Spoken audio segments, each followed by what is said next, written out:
that we know and enjoy today has a very unique and unusual beginning.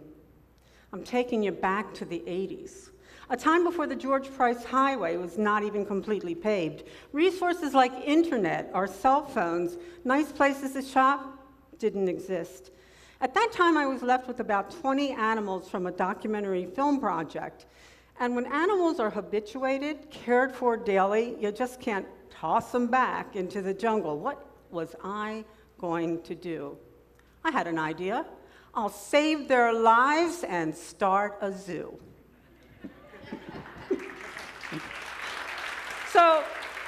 But what impressed me, even from the earliest days of this crazy endeavor, was how many local people would trickle in just to see a few animals behind some rather feeble enclosures. But think about it. The first time you see a big boa constrictor hanging around somebody's neck, or up close and personal to a mountain cow, I knew I was on a positive path, but I still had not had that landmark moment, an event that happens that shakes and rattles your soul and says, this is the direction I'm taking my life, and that happened one late afternoon. I was downstairs writing letters to people on my manual typewriter, telling them about this important animal project I was engaged in, and I heard a voice coming from outside. Is this where you come to see the animals? And I peered out, and there was an elderly Creole man at the gate. And I thought, oh, zoo's closed, there's so much I have to do. But I thought, that old fella had to sit on a bus for about an hour, walk down a dusty road for about a half an hour. There's no way I'm turning him away. So I went outside, I met him, and we started going around that little zoo, and boy, did he have some tales to say. Mountain cow, dangerous animal. That animal can skin you alive with its nose. Ant bear, dangerous animal. That animal can shove its tongue up the nose of your dog and suck out its brains. Curacao, stay away from that bird.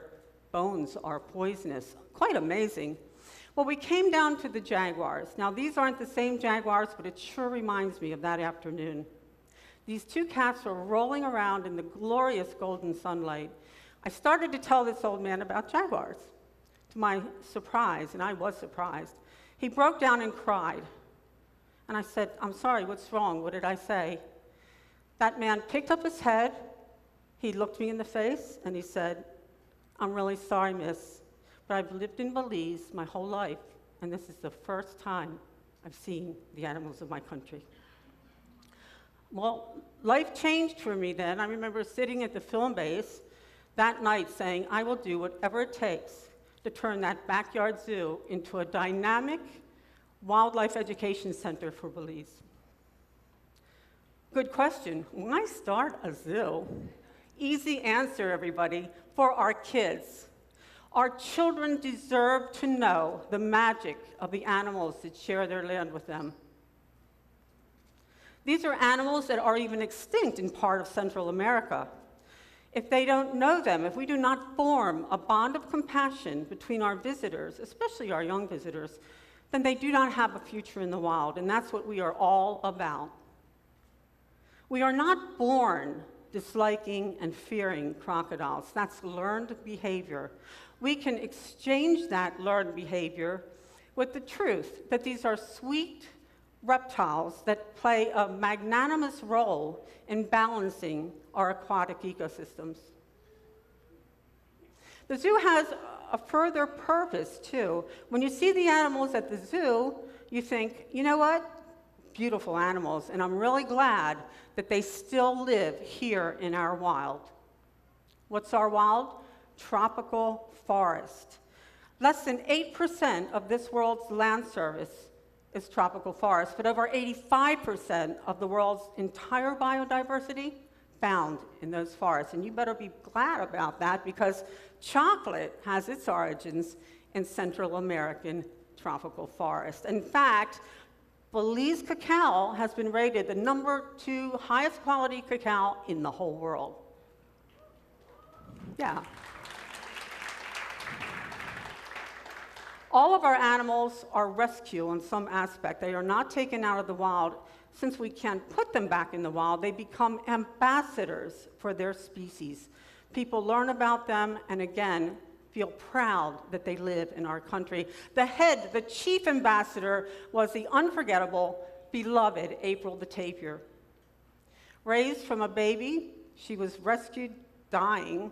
She responded enthusiastically to tender, loving care, and every year from the time she was 2 to the time she was 30, we celebrated her birthday. I'll admit, the first people that showed up were my friends and their kids, but the event became more and more popular. I mean, you won't believe this. You go to the zoo, this outlandish event, you sing happy birthday to a mountain cow while she chomps away on her carrot cake. Lots of fun, and it became more and more popular. In fact, when April the tapir turned sweet 16, CNN came down to film it. What also grew was an awareness about this important animal. Our national animal is essential to keep our forests healthy. When April the tapir died at the ripe old age of 30, we had over 40,000 responses about her death. One gentleman called from Belize City and insisted we have a state funeral for April. Okay, how about another ambassador, the barn owl? Has a very, very terrible, undeserved reputation that it's the bird of death, evil, and misery. Nothing could be further from the truth. Barn owls eat more rats and mice than any other animal on this planet. And that's the message that our education program takes out to schools, communities, and when people come to the zoo. They learn the truth about these magnificent raptors. And I have to admit, it's not so difficult conjuring up good feelings about a pretty white raptor that eats rats. But what about a crocodile? Ladies and gentlemen, meet Rose the Croc. Now, Rose is an American crocodile who hatched from an egg that everybody thought was a bad egg. And it stayed 2 weeks in an air-conditioned office and was actually used to show kids what a crocodile egg looked like. Then one day, ta-da, out came little Rose. Now, American crocodiles need a mama croc. They actually encourage them to come out of the egg, stay with them, protect them from predators, and for about 2 months, teach them how to be crocs. Rose needed a mama croc.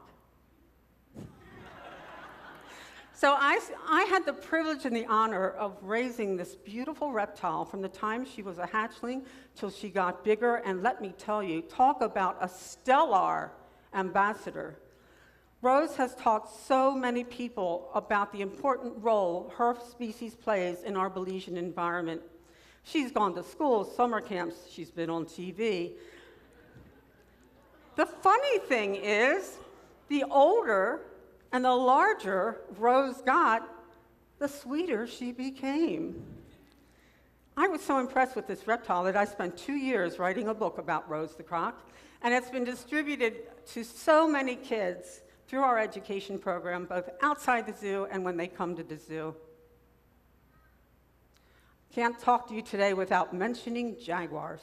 We have an extremely superb program called the Problem Jaguar Rehabilitation Program. A problem jaguar is a jaguar that stops hunting and eating its normal prey like peccary, deer, and instead turns to cattle, chickens, sheep, sometimes dogs. Sadly, these cats were ending up getting shot. The Belize Zoo stepped in and offered an option to this. We said, hey, we will safely trap these cats, bring them to the zoo, put them through habituation training. No, they can't be let back into the wild, but we certainly can use them for education and research. And to date, we've saved over 20 jaguars from death. Now, we do put them through some habituation training that seems to work very well, but let me just turn the sound up on that. A wild boy, that's my name. Killing jaguars was my game. I killed them big and I killed them small. I ate them short and I 8 'em tall. One day I wandered in a trap. Cows jumped for joy. You can bet on that now. Jaguar rehab, that's my deal. This chicken feeds me every meal. She sings to me, she brings me bones. The heck with cows, I found a home. Most of our Jaguars, most of our problem Jaguars have their own song, and it does work, but imagine what it's like to be a kid, climb up on that platform, and give Rocky, the ex-cattle killer, a high five. Those children leave feeling very proud that these great cats still roam the jungles of Belize. Oh gosh. We can't talk about Jaguar ambassadors without mentioning Jaguar Ambassador Junior Buddy. Now, Junior Buddy was the son of a sheep killer born at the zoo, but unfortunately, Mama rejected him after he was 2 days old, so he's been raised to be a prominent ambassador. Just between you and me, it's gone to his head. But it's a well-deserved attitude, because I'll tell you, he's been on the cover of the telephone book. There have been 2 books written about him. He is a diva. And every year, we have a birthday party for Junior, so well attended. The kids bring out a big bone for him. It's tossed over the exhibit. He grabs it, happily gnaws away, and the kids sing happy birthday.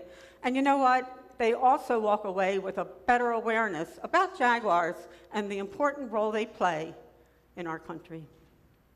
The other aspect of the Problem Jaguar program that we're all proud about is that we sent 2 cattle killers to good zoos in the States who were in desperate need of new genetic input.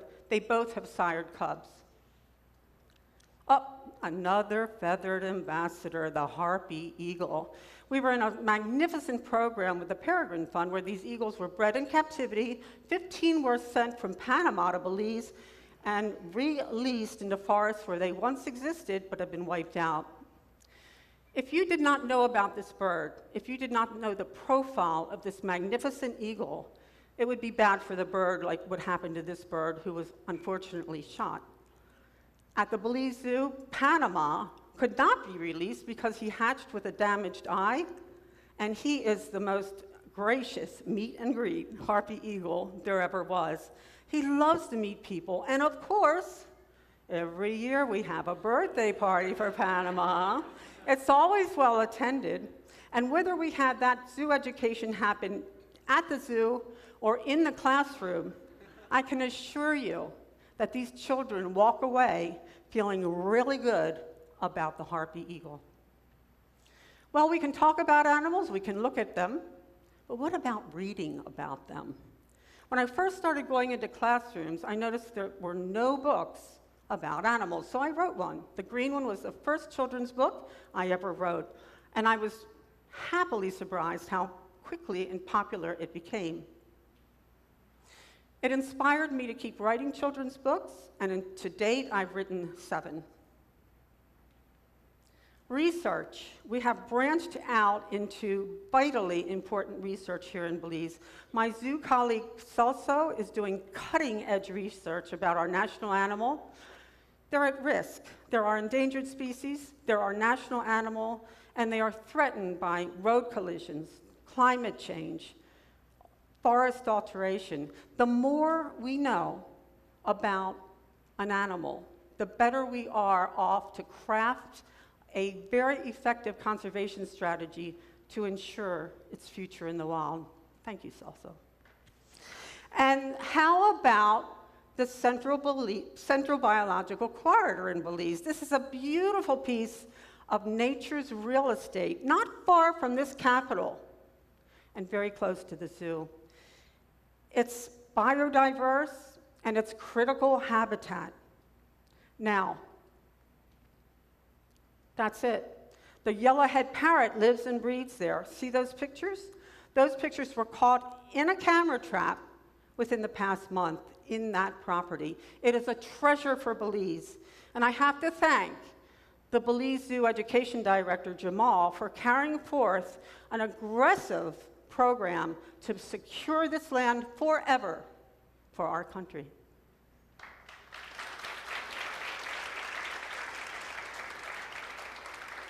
And now I need to apologize to all of you because I've just skimmed the surface of that zoo and what it's been like for the past over 2 decades to bring it alive and see what it is today. But every day, as it has been, something vital and important and wonderful happens at that zoo, all funneled to empowering a much-needed environmental awareness in our country. I love it. I'll never leave it, but I'm stepping back. And I'm stepping back because we now have a cadre of wonderful Belizeans dedicated to imparting the important messages of natural resources conservation to our people. We are now positioned to leave a legacy in Belize, a legacy that is astounding, outstanding, and will become absolutely invaluable for our people and for our animals that call Belize their home. Thank you.